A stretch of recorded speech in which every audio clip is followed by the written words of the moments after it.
ونعوذ به من شرور أنفسنا ومن سيئات أعمالنا من يهد الله فلا مضل له ومن يضلل فلا هادي له والصلاة والسلام على رسول الله سيدنا ومولانا محمد بن عبد الله وعلى آله وأصحابه ومن والاه ومن تبعهم إلى يوم القيامة. Bapak-bapak sekalian yang ulun hormati, alhamdulillah kembali pada malam hari ini kita bersama-sama dapat lagi hadir di tempat ini. Di dalam majelis ini mudah-mudahan segala apa yang kita lakukan pada saat ini akan menjadi ibadah yang diterima oleh Allah Subhanahu wa Ta'ala. Allah menciptakan kita sebagai umat manusia, dan manusia ini terdiri dari dua unsur.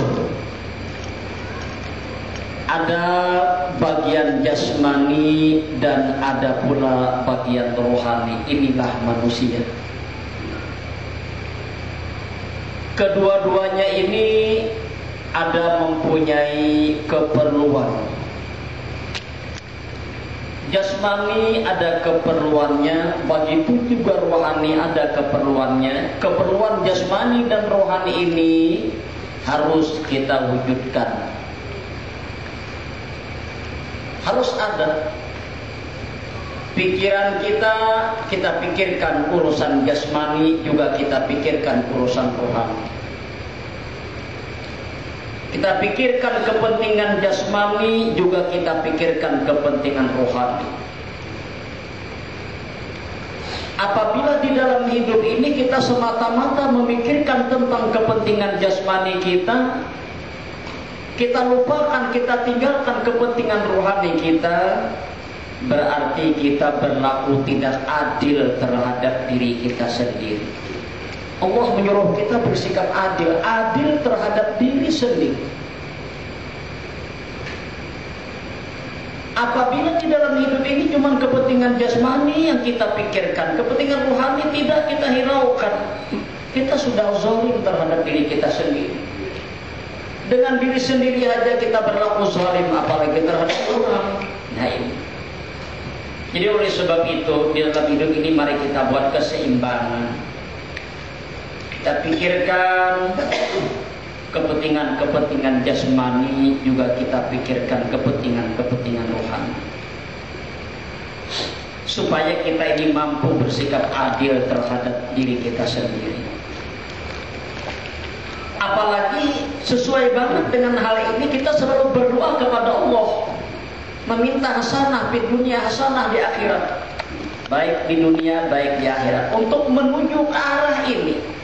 Hasanah di dunia, baik di dunia, kita harus mampu memikirkan, harus mampu mewujudkan kepentingan jasmani kita. Untuk menuju kebaikan di akhirat, hasanah di akhirat, kita harus memikirkan kepentingan rohani kita. Harus kita adakan kepentingan rohani kita itu apa. Nah, apabila kita cuma memikirkan hasanah di dunia, memikirkan tentang urusan jasmani, tetapi kita tidak memikirkan tentang urusan rohani, berarti doa kita yang kita baca hasanah di dunia, hasanah di akhirat tidak kita imbangi dengan usaha. Nah, orang minta baik di dunia, ia harus berusaha bekerja untuk memenuhi keperluan jasmani tadi. Orang minta baik di akhirat, ia harus bekerja untuk memenuhi keperluan rohani. Nah, lalu ada keseimbangan.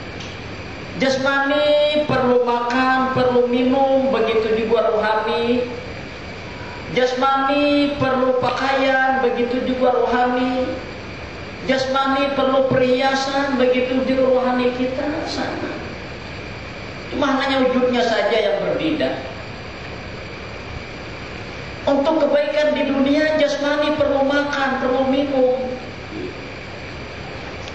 Keperluan jasmani ini harus kita adakan, kita pikirkan.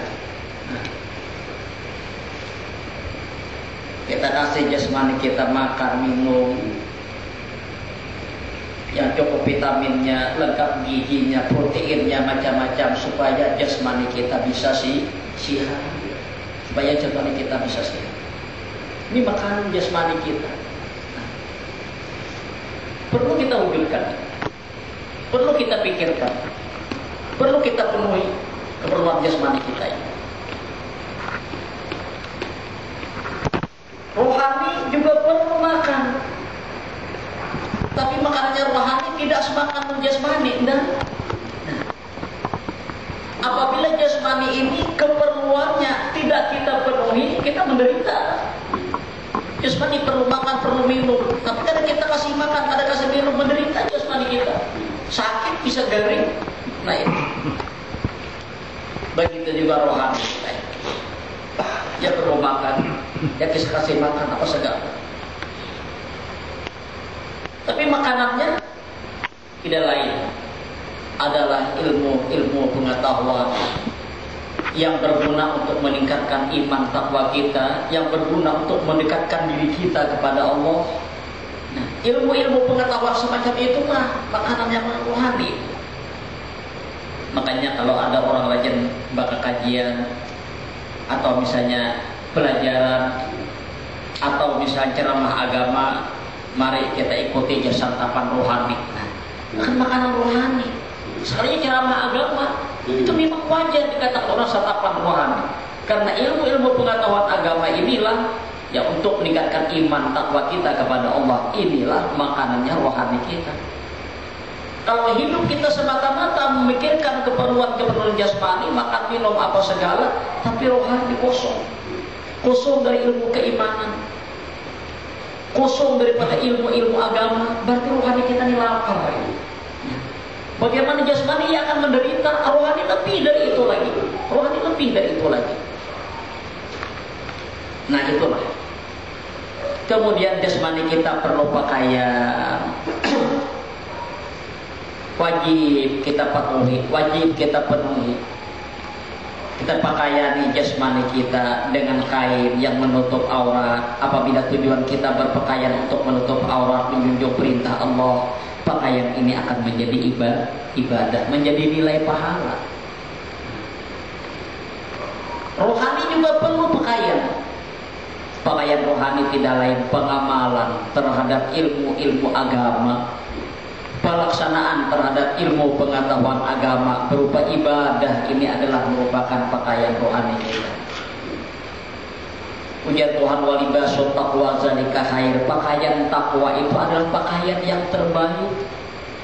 Pengamalan terhadap ilmu agama, kita laksanakan ibadah di dalam hidup ini, inilah pakaiannya rohani kita. Biar kita tutup aurat dengan kain yang harganya mahal macam-macam, tapi hidup kosong dari ibadah, hidup tidak mengamalkan ajaran agama, berarti rohani kita ini telanjang. Jasmani berpakaian, tapi rohani saya telanjang. Nah, jadi pakaian rohani kita dengan mengamalkan ajaran agama ini, laksanakan ibadah, karena inilah merupakan pakaian rohani. Jadi walibasut taqwa, pakaian takwa, ini adalah pakaian yang terbaik bagi kami. Nah, kemudian jasmani kita perlu hiasan. Begitu juga rohani kita perlu kita hiasi. Hiasilah rohani kamu ini dengan akhlakul karimah, adab budi pekerti, etika yang baik. Ini adalah hiasan rohani kita. Biar menggunung ilmu kita, melaut ibadah kita, tapi etika kita di dalam hidup, akhlak kita kan buruk macam-macam, jauh dari akhlakul karimah apa segala, ya sudah. Sedangkan janji Nabi al-adabu fawqal ilmi, adab itu, etika itu di atas daripada ilmu. Menggunung ilmu, tapi akhlaknya kada baik, tinggal ilmu itu. Tidak ada cahayanya. Sedikit ilmu kita, tapi akhlak budi pekerti kita baik, etika kita baik, ilmu ini akan hidup ilmu itu. Nah, jadi hiasilah rohani kita dengan menampilkan akhlakul karimah, etika yang baik, budi pekerti yang luhur. Nah, inilah yang harus kita penuhi di dalam hidup ini sehingga ada keseimbangan. Di samping kita memikirkan dan memenuhi keperluan-keperluan jasmani kita, kita harus juga bisa meluangkan waktu untuk memikirkan keperluan-keperluan rohani kita. Supaya doa yang kita ucapkan minta di dunia hasanah, di akhirat hasanah, lalu sesuai dengan usaha kita. Kalau kita berdoa hasanah di dunia, hasanah di akhirat, tapi kita tidak mematuhi, tidak memenuhi keperluan rohani kita, nah berarti ada sesuai doa kita dengan usaha kita. Kurang minta pintar macam-macam, tapi kan belajar kada hakun, minta suki apa segala, tapi bekerja kada hakun, nah kada bisa ini. Nah bapak-bapak, saudara-saudara sekalian, jadi inilah pertemuan-pertemuan kita semacam ini, ya kita untuk memenuhi keperluan-keperluan rohani kita. Nah bapak-bapak, saudara-saudara sekalian, kembali kita menguraikan dan menjelaskan hal-hal yang berkaitan dengan ibadah-ibadah sholat yang kita kerjakan setiap hari, setiap malam. Sudah banyak kita membicarakan tentang masalah ibadah-ibadah sholat ini, yang kesimpulannya di dalam ibadah sholat, baik ibadah sunat ataupun ibadah wajib, di samping ada syarat-syarat sahnya, juga ada rukun-rukunnya, ada sunatnya, ada sunat abad, ada sunat hayat, dan ada yang makruh-makruh di dalam sholat, dan ada yang membatalkan semacam ini. Semakin kita sempurnakan hal-hal yang disunatkan di dalam ibadah, akan semakin menambah besarnya nilai ibadah yang kita kerjakan. Kalau yang makruh-makruh di dalam salat dan ibadah kita kerjakan, tentu akan mengurang daripada nilai ibadah itu sendiri.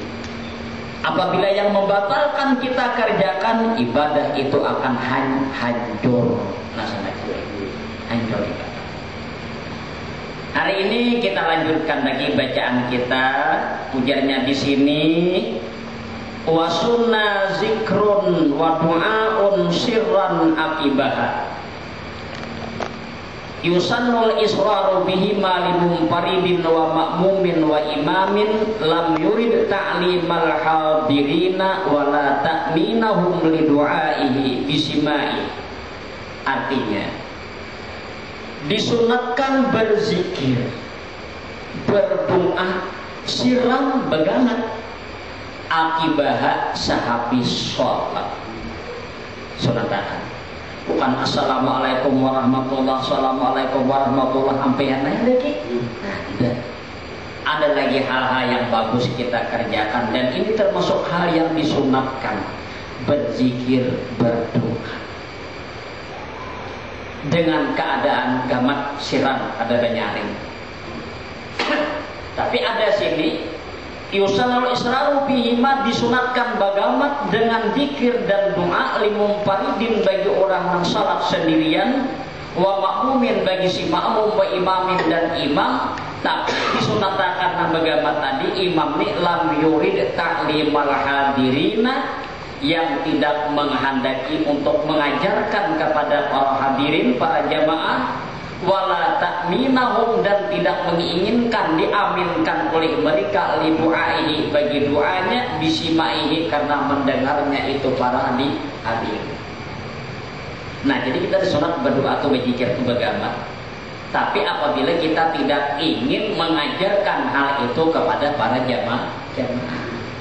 Tapi kalau kita ingin mengajarkan supaya jamaah ini bisa baca bacaan, supaya makmum ini bisa baca bacaan, nang kada hafal bisa menjadi hafal, nang kada bisa menjadi bisa, maka bagus benyaring. Bagus benyaring. Berwirid-wiritan, doa benyaring sedikit supaya didengar oleh si nang hadir. Nah, tujuan nang benyaring ini apa? Kita menginginkan untuk sambil mengajarkan supaya makmum-makmum ini bisa hafal. Nyenengan kita ya sering mendengar ini kan bisa terkadang pun kada hafal bisa jadi hafal. Nah, Nah, kada bisa menjadi bisa. Nah, akibat kita sering mendengar. Jadi semulanya doa dan zikir ini memang disuruh agama. Tapi apabila jadinya ingin tujuan kita mengajarkan hal itu kepada para jamaah, mengajarkan hal itu kepada para hadirin, disunatakan juga bagus juga banyak penyaring supaya didengar oleh jamaah. Lalu nang kada bisa menjadi bisa, nang kada hafal menjadi hafal. Nah, kenapa disunatakan semacam itu kita berdoa berzikir setelah sholat? Karena ada beberapa hadis yang mengatakan. Yang pertama, jadinya Rasul pernah ditanya oleh para sahabat, ayu du'ain yustajab? Ya Rasulullah, kapan doa itu yang mustajab? Apabila waktu berdoa yang cepat ijabah. Nah, sahabat menakuni bertanya kepada Rasul. Lalu Rasulullah menjawab, yang pertama Rasul jawab lail di tengah malam. Itu doa yang paling mustajab. Doa yang dibaca, yang diucapkan, yang dimohon oleh seseorang di tengah malam. Tapi tentunya memohon ngamalannya bukan semata-mata misalnya bayar guring di atas bantal berdoa, ada macam itu kan. Tentu dimulai dengan takarub kepada Allah, dahulu ibadah macam-macam kan semacam itu. Dekatkan diri dulu kepada Allah. Telah mendekatkan diri kepada Allah dengan berupa ibadah, zikir apa segala, baru memohon, meminta. Waktunya di tengah malam ini sangat ijabah. Satu ujar Rasulullah, jawaban lain. Kemudian yang kedua, Rasulullah dubur sholawatil maktubat, dan sehabis sholat yang diwajibkan. Itu waktu-waktu doa yang cepat ijabah di tengah malam dan sehabis sholat yang diwajibkan. Nah, oleh sebab itu para ulama menyunatkan sehabis salat itu ada zikir, ada doa, bahasa kita ada wiritan. Nah, semacam ini ada wiritan. Malah ada suatu faedah yang kita dapati di sini. Ujarnya Zakar Sayyid Abdul Wahab Asy-Sya'rani radhiyallahu anhu fi kitabihil musamma bid dalalah. Syekh Abdul Wahab Asy-Sya'rani ini seorang aulia Allah, menyebutkan di dalam kitab beliau yang bernama Kitab Dalalah. Allah Azza wa Jalla an Sayyidina Abil Abbas Al-Khadim an Nabiyina alaihi wa alaihi sa'ir al-anbiya wal mursalin